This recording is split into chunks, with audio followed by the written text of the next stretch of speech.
అందరికీ నమస్కారం. నేను మీ గోపాల్ అయ్యంగార్. శ్రీమతే రామానుజాయ నమః. 26వ తారీఖు మే నెల నుంచి 1వ తారీఖు జూన్ వరకు మేషరాశి నుంచి మీనరాశి వరకు 12 రాశులకు వార ఫలాలు ఎలా ఉందో తెలుసుకుందాం. అలాగే గ్రహాల స్థితులు ఎలా ఉన్నాయి, ముఖ్యంగా మీ యొక్క గోచారమే కాదు జాతకరీత్యా కూడా చెప్పగలిగితే ఎలా ఉంటుంది అలాంటి విషయాలు కూడా మనం తెలుసుకుందాం. ఈ వారం కానీ గమనించే మనకు బుధగ్రహం మేషరాశిలో, సూర్యుడు, శుక్రుడు, గురువు వృషభ రాశిలో, కేతువు కన్యా రాశిలో, రాహు వచ్చేసి మీనరాశిలో, కుజుడు మీనరాశిలో, శని కుంభరాశిలో, చంద్రుడు ధనుసు, మకరం, కుంభరాశిలో సంచరిస్తున్నారు. ఈ సంచారాన్ని బట్టి 12 రాశులకు ఎలా ఉందో తెలుసుకుందాం.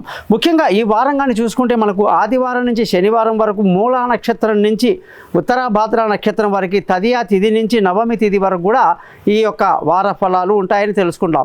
ముఖ్యంగా మీరందరూ కూడా మీ జాతకాలు తెలుసుకోవడానికి కోసం మీ date of birth, time of birth, place of బర్త్ని నా యొక్క వాట్సాప్ నెంబర్కి పంపించండి. మీ జాతకాలు రెడీ అవుతాయి. మీతో ఫోన్లో మాట్లాడతాను, పరిహారాలు చెప్తాను. జాతకం మొత్తం 50 పేజీలు ఉంటుందండి. మీకు అది మెయిల్ కూడా చేస్తాను. మీ చేత వాయిస్ రికార్డ్ కూడా చేయించి మీ జాతకాన్ని చదివి వినిపిస్తాను. ఇకపోతే ఏ సమస్యకు వచ్చినా సరే అండి, దానికి సొల్యూషన్ అనేది ఖచ్చితంగా ఉంటుంది. సొల్యూషన్ లేకుండా ఏ సమస్య పుట్టదండి. కాబట్టి మీరందరూ కూడా మీ జాతకాలు చదవడానికి నన్ను కాంటాక్ట్ చేయండి. చిన్నగా గురుదక్షిణ ఉంటుంది, చాలా నామినల్గా ఉంటుంది. అందుకే నా పేరు కూడా అందరూ thesimpleastrologer.com అని అంటారు. ఈ ఛానల్ని మీరందరూ సబ్స్క్రైబ్ చేయాలి. మీ బంధువులకు, స్నేహితులకు నా గురించి తెలియజేస్తారని చెప్పేసి మా ఆశీర్వాదాలు మీ కుటుంబంపై ఎప్పటికీ ఉంటుందని చెప్పి తెలియజేస్తూ,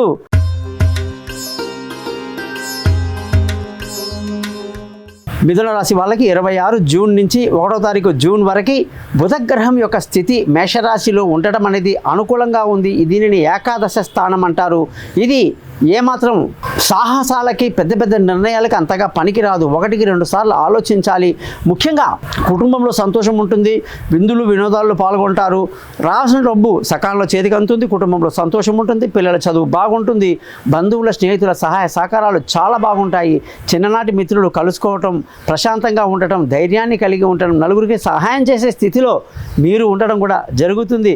విలువైన వస్తువులు, భూములు, వాహనాలు, ఇల్లు అన్నీ కూడా కొనడానికి ఎంతో అనుకూలమైన వాతావరణంలో ఈ వారం సాగుతుంది. అలాగే పిల్లల యొక్క ఆరోగ్యపరమైన విషయాల్లో చాలా జాగ్రత్త తీసుకోవాలి. దూర ప్రయాణాలు చేసేటప్పుడు జాగ్రత్త అవసరం. ముఖ్యంగా కొన్ని తెలివి తక్కువ నిర్ణయాలు తీసుకుని ఇబ్బంది పడే అవకాశాలు లేకపోలేదు. ఆరోగ్యపరమైన విషయాల్లో మాత్రం జాగ్రత్తలు కంపల్సరీగా తీసుకోవాలి. భార్య భర్తల మధ్య చిన్న చిన్న గొడవలు, మిస్అండర్స్టాండింగ్స్ ఉంటాయి. కాబట్టి వాటిని జాగ్రత్తగా హ్యాండిల్ చేసేటువంటి వారంగా ఈ వారాన్ని తీసుకోండి. వివాహం కాని వాళ్లకు అంత అనుకూలంగా లేదు. జాతకాలు చూసిన తర్వాత మనం కానీ సెటిల్ చేసుకోవచ్చు. ముఖ్యంగా పార్ట్నర్షిప్లో వ్యాపారాలు కాస్త దెబ్బతింటాయి. అదృష్టం ఈ వారం చాలా బాగుంది. తల్లిదండ్రుల యొక్క సహకారంతో అన్ని పనులు పూర్తి చేస్తారు. ముఖ్యంగా ధర్మాన్ని పాటిస్తూ అదృష్టవంతులు అవుతారు. ఉద్యోగస్తులందరికీ కూడా ఉద్యోగంలో కొన్ని ఇబ్బందులు, అధికారుల నుంచి ప్రతిఘటనలు ఉండడం వల్ల కాస్త నిదానంగా ఆలోచించి ఉద్యోగం చేసుకోవటం మంచిది. అలాగే వ్యాపారస్తులందరికీ కూడా వ్యాపారంలో మంచి లాభాలతో ఈ వారమంతా ముందుకు దూసుకువెళ్తారు. మరి ఈ వారం ఖర్చులు చాలా అదుపులో ఉంటాయని కూడా మీకు చాలా గొప్ప న్యూస్ చెప్పొచ్చు.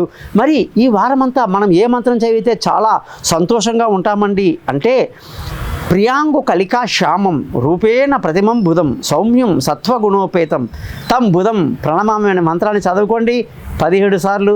చాలా మంచిది. అందరూ విన్నారు కదా 12 రాశులకు ఏ విధంగా చెప్పాను.